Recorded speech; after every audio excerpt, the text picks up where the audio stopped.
during my residency at the Musée Rodin in Paris, so I was sponsored by an organization called La Source Rodin, which is quite a famous organization in France.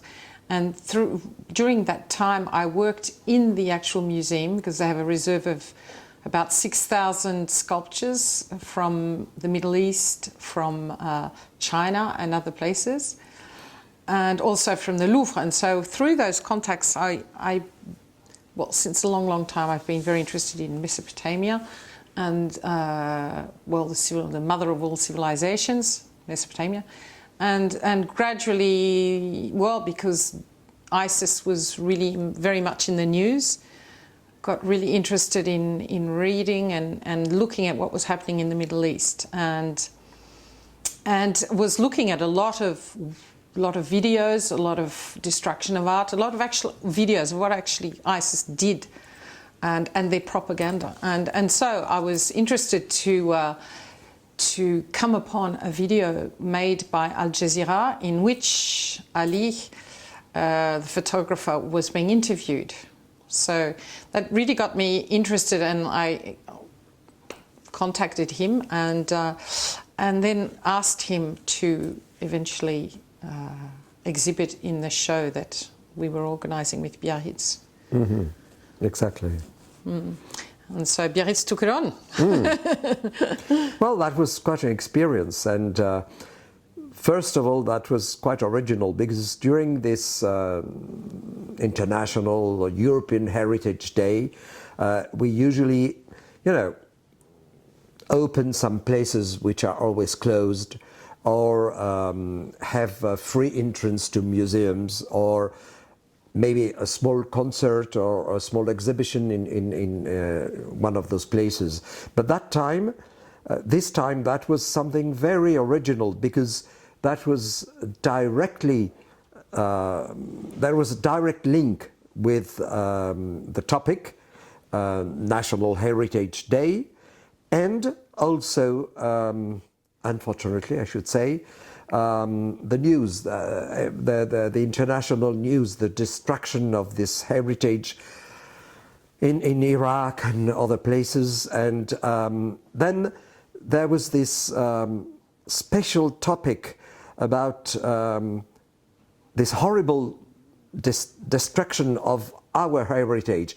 And that was very important because we actually had this horrible fire in Notre Dame 4 months before or 3 months before, and that was speaking to us in another way, in a very emotional way, and this is why the opening of the exhibition was a very important moment, and the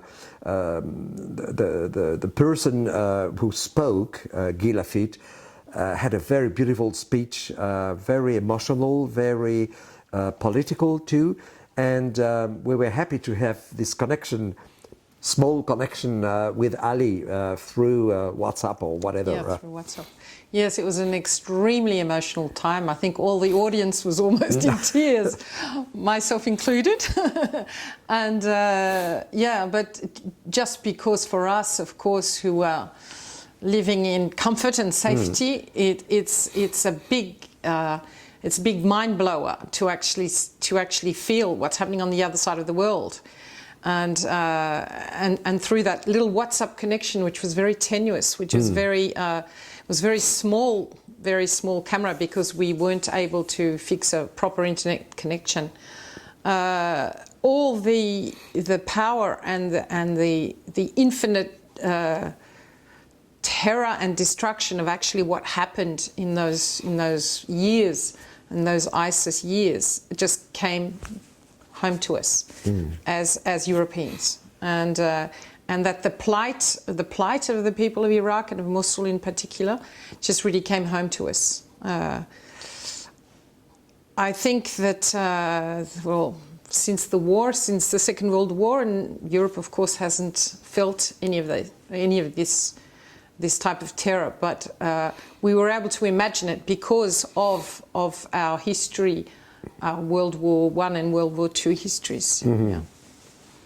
And the place, I mean, this exhibition took place in the Musée Historique, and that was very interesting because it was very recently renovated, totally renovated, with a very interesting scenography, as we say in French, by Sylvain Roca, who works with different international institutions and national museums in Paris, etc.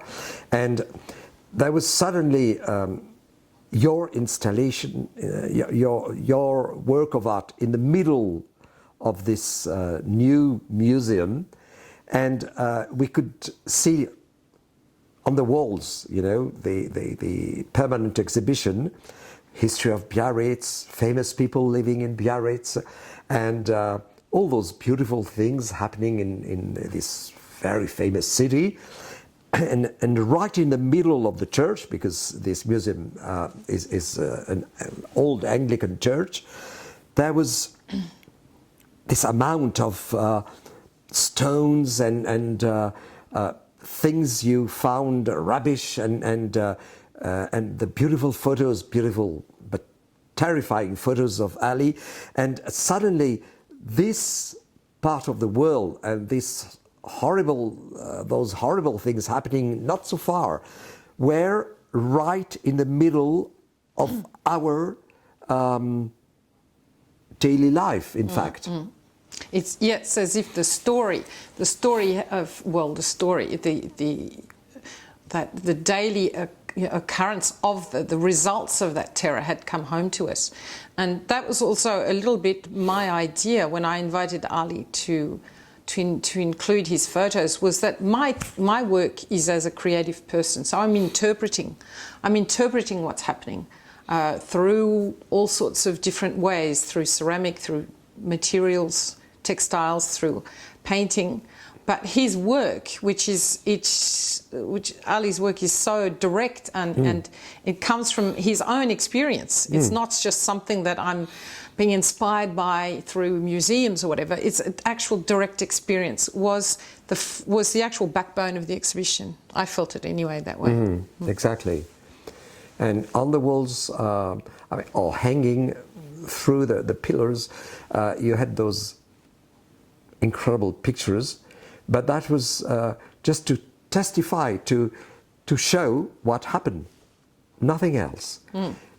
Your work of art was a real work of art. I mean, you could feel the special touch of Camille and with those textiles, as we organized an exhibition with you about 5 years ago, something like this, and you already had those old maps and textiles and paintings on the walls, and that was the same. But maybe those photos by Ali could remind us that, okay, this installation, this work of art is beautiful, is interesting, but the connection with the daily life in Mosul is terrifying, because you could see everything destroyed, and those books and those kids in walking in the streets and with nothing, with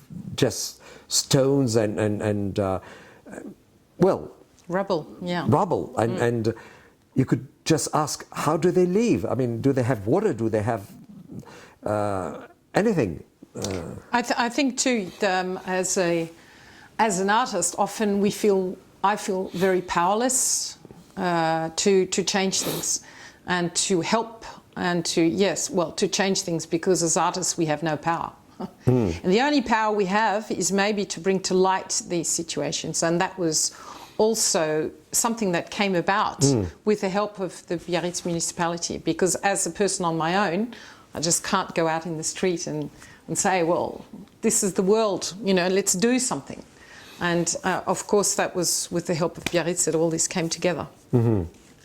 And that was important to show, because this topic, heritage, most of the time, what do people think? Well, we want to collect money to help people to rebuild old castles, or repair a church, or you know, something like this. Most of the time there is a strong link between heritage and restoration, but this time that was a strong link between heritage and destruction, and heritage and survival. And survival. Yeah. And restoration, it's, well, of course, they're going to restore things, but it's a life's work. I mean, it's going to take 100 years, maybe, and what is destroyed will never be rebuilt again, or that will be a copy, or that will be maybe something not so interesting, not so beautiful. It reminds me of, I don't know why I think of that, but I remember Warsaw.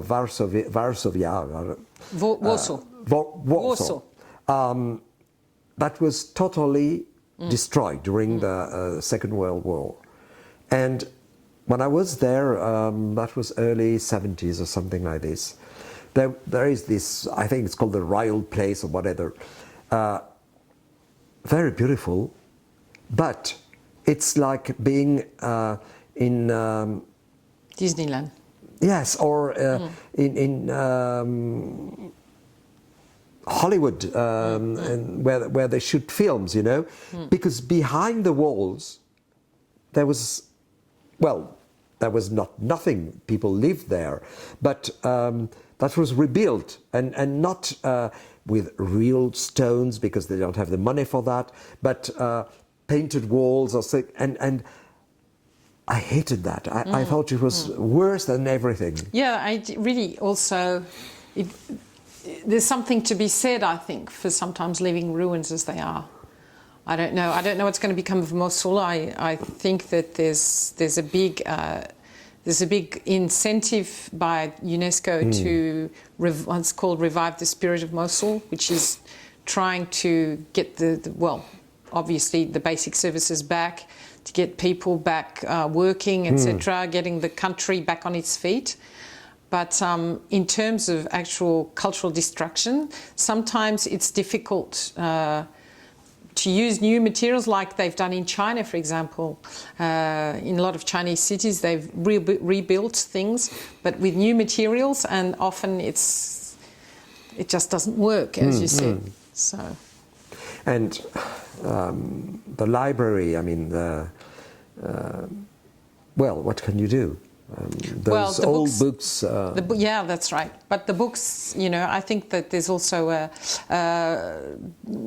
like a big scheme to bring books back. Yeah. So I know that the United States, for example, has is really sending a lot of books back, and I think the whole world. But I think that that should keep going. But yeah. So anyway, it was a wonderful exhibition. I think it got a lot of publicity, a lot of communication.